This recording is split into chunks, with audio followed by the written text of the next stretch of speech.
जरासंध जितने पाप करता उतने ही वो दान करता। अब देखिए बैलेंस बराबर है, उसके पाप का घड़ा भर नहीं रहा। जब पाप का घड़ा नहीं भर रहा है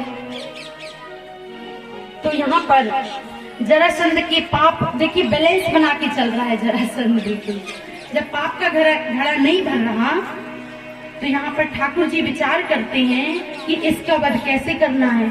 तो ठाकुर जी और अर्जुन एक दिन साधु का वेश बना करके जरासंध के यहाँ भिक्षा मांगने आते हैं। साधु का वेश बनाकर आए हैं। जरासंध से कहते हैं आप मुझे वचन दीजिए। बोले किस बात का वचन? बोले नहीं, आप मुझे वचन दीजिए कि हम जो कुछ मांगेंगे ना आप हमें वही देंगे। जरासंध ने कहा अच्छा, अरे नहीं, आप कुछ भी मांगे हम तो आपको ऐसे ही देने को तैयार हैं, इसमें वचन की क्या बात है। बोले नहीं, आप हमें वचन दो कि हम जो कुछ भी मांगेंगे आप हमें देंगे। देखिए क्योंकि जरासंध को अपनी शक्ति पर इतना विश्वास था ना कि यदि आज हम अपने राज्य को सुबह यदि किसी को दे देते हैं, यदि कोई हमसे छीन कर ले जाता है तो शाम को हम फिर से विजिट कर लेंगे, फिर से उसको प्राप्त कर लेंगे। इतना अभिमान था जरासंध को। तब यहाँ पर जरासंध कहता है नहीं, वचन की तो कोई आवश्यकता नहीं। बोले नहीं, आप मुझे वचन दीजिए। जैसी वचन की बात करते हैं, जरासंध की नजर अर्जुन के हाथों में पड़ती है। जैसे अर्जुन के हाथ में नजर पड़ी तो देखिए वार चलाते हैं ना, तो यहाँ पर प्रत्यार्चा का निशान बना हुआ है। देखिए जो क्षत्रिय होते हैं ना, पहले 4 वर्ण में बटे थे, आज भी बटे हुए हैं, ब्राह्मण, क्षत्रिय, वैश्य और शूद्र। तो सबके कार्य अलग अलग थे। ब्राह्मण का कार्य था शिक्षा इत्यादि देना, क्षत्रिय का कार्य था कि वो युद्ध क्षेत्र में युद्ध करता था, वैश्य, शूद्र, सबके अलग अलग कार्य थे। तो यहाँ पर क्षत्रियों का कार्य था युद्ध करना। तो उनके जैसे ही अंगूठा दिखाई पड़ता है तो जरासंध समझ जाते हैं ये कोई साधु तो नहीं है। इन्हें भले ही वेशभूषा साधु की रखी हो लेकिन ये साधु तो नहीं। कहते हैं आप अपने असली स्वरूप में आइए। ठाकुर जी कहते चलो, अब जरासंध समझ ही गया है तो अपने असली स्वरूप में आते हैं। ठाकुर जी और अर्जुन दोनों असली स्वरूप में आते हैं। अच्छा तुम हो कृष्ण? जरासंध ने कहा अरे कृष्ण तुम?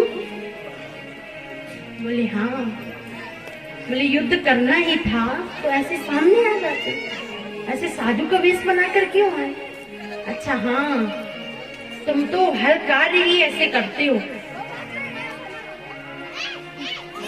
तुम्हारे हर काम ही विपरीत रहते हैं। यदि जैसे मध्य रात्रि में तुमने जन्म लिया, चाहते तो थोड़ी देर और रुक जाते, ब्रह्म मुहूर्त हो जाता। अच्छा कृष्ण, तुम चाहते तो देवकी माता को ऐसा कोई कार्य आ जाता कि उनको महलों की ओर जाना पड़ता और तुम्हारा जन्म कारागार में ना होकर के महलों में हो जाता। अच्छा हाँ कृष्ण, तुम्हारा तो हर कार्य टेढ़ा ही होता है, तुम्हारा मुकुट भी टेढ़ा, तुम्हारा श्रृंगार भी टेढ़ा, खड़े होने का तरीका भी टेढ़ा, मुरली भी टेढ़ी, मोरपंख भी टेढ़ा, तुम्हारे हर कार्य टेढ़े होते। और हाँ तुम्हारा नाम भी तो ऐसा ही है कि जिसको कहने में जीभ को भी टेढ़ा करना पड़े, कृष्ण है कि नहीं? जीभ को भी टेढ़ा करना पड़े, तुम्हारे हर कार्य टेढ़े हैं। तो ठाकुर जी यहाँ पर अर्जुन कहते हैं इसीलिए तो कह रहे हैं टेढ़े आदमी की मुंह मत लगो। बोले ठाकुर जी कहते हैं चलो भाई मुझे तो युद्ध करना है, अब तुम्हारे पाप का घड़ा तो नहीं भर रहा है लेकिन मुझे तुमसे युद्ध करना ही होगा। ठाकुर जी से कहता है जरासंध सुनो कन्हैया, मुझे तो तुमसे वैसे युद्ध नहीं करना है, ठाकुर जी कहते चलो और अच्छी बात है, मैं तो तुम्हें वैसे ही नहीं मारना चाहता, क्योंकि यदि मैं मारूंगा तो तुम मेरे धाम जाओगे और मैं नहीं चाहता कि तुम मेरे धाम जाओ। बोले नहीं कन्हैया, मैं तो युद्ध करूंगा तो भीम से करूंगा। यदि मुझे इन सब में कोई बलशाली दिखाई पड़ रहा है ना तो वो भीम है। बोले ठीक है, कर लीजिए। यहाँ भीम और जरासंध के बीच में युद्ध चल रहा, भीषण युद्ध चल रहा है। लगभग 26 दिनों तक युद्ध चलता है, मल्ल युद्ध, हाथों के द्वारा युद्ध। अब जब 27वें दिन देखिए सूर्यास्त हो जाता है, जैसे सूर्यास्त हुआ युद्ध समाप्त हो जाते हैं। 27वें दिन पुनः युद्ध होता है। अब ठाकुर जी कहते हैं ये तो ऐसे नहीं मरने वाला, क्योंकि इसने दान भी किया है, इसके पुण्य भी है और पाप भी किया है, ऐसे ही मरेगा ये। सुनो भीम, कल मैं तुम्हें कुछ इशारे में बतलाऊंगा और उस समय तुम मेरी ओर देखना और जैसा जैसा मैं कहूँ ना आप वैसा ही करना। भीम ने कहा ठीक है, तुम वैसा ही करेंगे। अब यहाँ पर दूसरे दिन 27वें दिन युद्ध प्रारंभ होता है। अब यहाँ पर भीम और जरासंध के बीच में युद्ध चल रहा है, भीषण युद्ध। ठाकुर जी कहते हैं अहो भीम, अहो भीम, अहो। भीम भूल जाते हैं कि ठाकुर जी ने मुझसे कुछ कहा था कि कल तुम मेरी तरफ देखो। यहाँ पर भीम कहते हैं ये दाव तो मैंने कल भी चला है, लेकिन कन्हैया आज मेरी तारीफ क्यों कर रहे हैं? तुरंत ही ध्यान आता है भीम को, अच्छा कन्हैया ने मुझे कहा था कि जब मैं कुछ संकेत करूंगा ना तो तुम मेरी तरफ देखना। तुरंत ही भीम ठाकुर जी की तरफ देखते हैं। जैसे देखते हैं ठाकुर जी एक पेड़ की टहनी लिए खड़े हुए हैं। उस टहनी को ठाकुर जी तोड़ते हैं, बीच से चीरते हैं। अब यहाँ पर भीम भी जरासंध को पकड़कर पांवों से बीच से चीर देते हैं। अब यहाँ फिर से जरासंध जुड़ जाता है। जैसे जुड़ता है देखिए जरासंध की पीछे भी एक कथा है भैया, हम उस कथा की ओर चलते हैं। जरासंध नाम कैसे पड़ा? जरासंध पूर्व जन्म में बृहदबीज नामक एक राजा थे। उनकी 2 पत्नियां थी, उनके यहाँ कोई संतान नहीं होती, तो वो क्या करते, एक संत से उनकी भेंट होती है। उन संत ने उन्हें अपना तेज उस फल में देते हैं। अब देखिए उन संत को नहीं पता कि इनकी 2 रानियां हैं, तो वो एक ही फल देते हैं। तो बृहदबीज जो राजा हैं वो आकर के अपनी रानियों को फल काट कर देते हैं। आधा फल बड़ी रानी, आधा फल छोटी रानी खा लेती है। अब दोनों 9 महीने गर्भवती होती हैं। दोनों के यहाँ 9 महीने के बाद में आधे आधे बालक पैदा होते हैं। अब आधे आधे बालक मृत बालक पैदा होते हैं। आधा हिस्सा एक रानी के पास, आधा हिस्सा एक रानी के पास, और दोनों मरे हुए हैं। तो अब राजा ने विचार किया कि यदि ये बात प्रजा तक पहुंचेगी ना तो बड़ी दुविधा हो जाएगी। प्रजा कहेगी ये कितना बड़ा अपशगुन है। देखिए पहले मैया सगुन अपशगुन इन चीजों का बहुत महत्व होता है। तो अब यहाँ राजा ने विचार किया कि ये प्रजा तो बड़ी डर जाएगी। तो एक काम करते हैं कि ये जो दोनों हिस्से हैं ना इनको जाकर के हम एक वन में डाल आते हैं। राजा मध्य रात्रि में ही जाते हैं और उन दोनों हिस्सों को एक वृक्ष के पास में डाल आते हैं। वहीं पर एक जरा नाम की राक्षसी रहती है। अब उसे भोजन की तलाश में, कुछ भोजन मिल जाए मुझे। तो जो जरा नाम की राक्षसी है होगी उससे वो दोनों हिस्से दिखाई पड़ते हैं। जैसे हिस्से दिखाई पड़ते हैं उन हिस्सों को जोड़ती है, जी जी जी जी कर चिल्लाती है और वो दोनों हिस्से जुड़ जाते हैं, उन दोनों संधि हो जाते हैं। इसीलिए नाम पड़ा जरासंध। जरा नाम की राक्षसी ने दोनों हिस्सों की संधि करी, जोड़ा, इसीलिए नाम पड़ा जरासंध। अब यहाँ पर ऐसी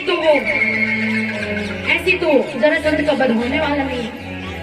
ठाकुर जी कहते हैं अहो भीम, अहो भीम, अहो भीम। पुनः देखते हैं ठाकुर जी की तरफ। जैसे ही देखते हैं, अब यहाँ पर एक लकड़ी लिए हैं ठाकुर जी, उसको बीच से चीरते हैं और विपरीत दिशाओं में फेंक देते हैं। अब यहाँ पर भीम भी ऐसा ही करते हैं, जरासंध के शरीर को चीरते हैं और विपरीत दिशाओं में फेंक देते हैं। यहाँ पर जरासंध का वध हो जाता है। इस प्रकार ठाकुर जी के बताए अनुसार भीम ने कार्य किए तो जरासंध का वध हो गया। देखिए ठाकुर जी ऐसे ही के सारे हमें भी देते हैं। जब हम पूजन सामग्री के लिए जाते हैं ना, जब हम पूजा कर रहे होती हैं तो कहीं ठाकुर जी क्या करेंगे, लोटा लेने गए थे जल का, वो भी भूल गए, होता है ना भैया। तो ठाकुर जी उस समय आपसे रासलीला कर रहे होते हैं। यदि हम लेने गए थे ठाकुर जी के लिए पुष्प और लेकर के आ गए घी और बत्ती, देखिए वहां पर ठाकुर जी आपके साथ में ना विनोद कर रहे होते हैं, रास क्रिया कर रहे होते हैं, इसलिए ऐसा होता है भैया। लेने हम कुछ गए थे और कुछ लेकर आ गए।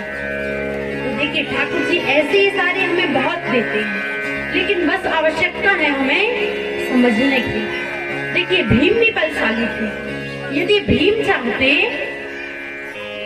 तो स्वयं ही जरासंध को मार गिराते, लेकिन नहीं, ठाकुर जी के बताए अनुसार ही भीम ने कार्य किया।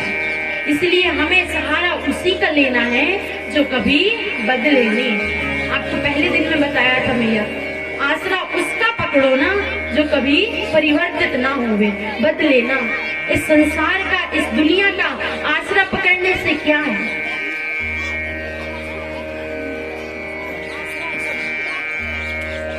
राधे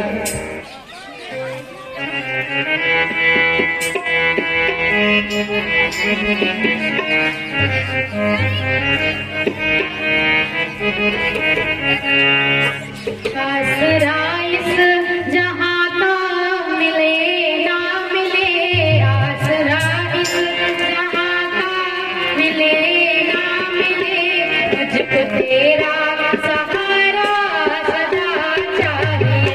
आसरा इस जहां का मिले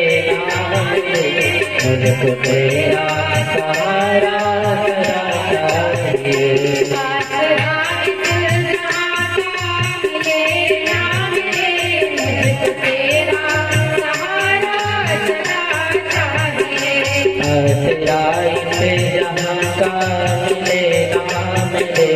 मुझको तेरा सहारा सदा चाहिए। चाँद तारे पलक पर दिखे ना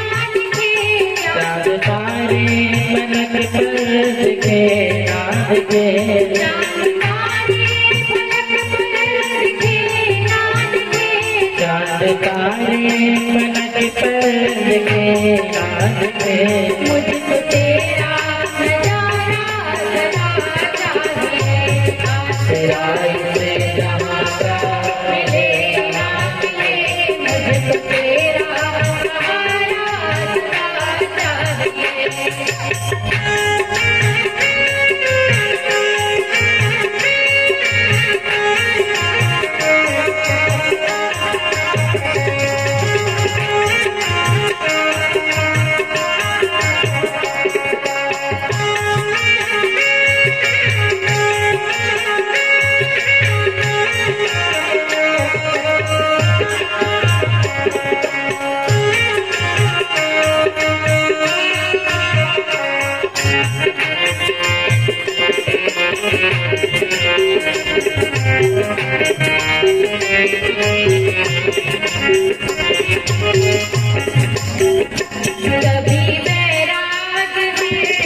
कभी बैराग है कभी अनुराग है। जहाँ बदले माली वही बाग है, जहाँ बदले माली वही बाग है।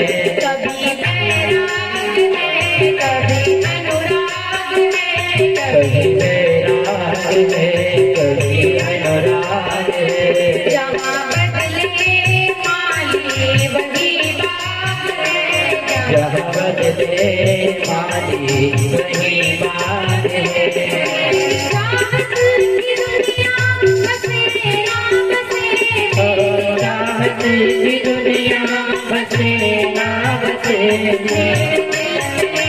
तेरा सदा चाहिए आसरा इस जहाँ का मिले ना मिले, तेरा सहारा सदा चाहिए। आसरा इस जहाँ का मिले ना मिले, मेरे दिल को सहारा सदा चाहिए।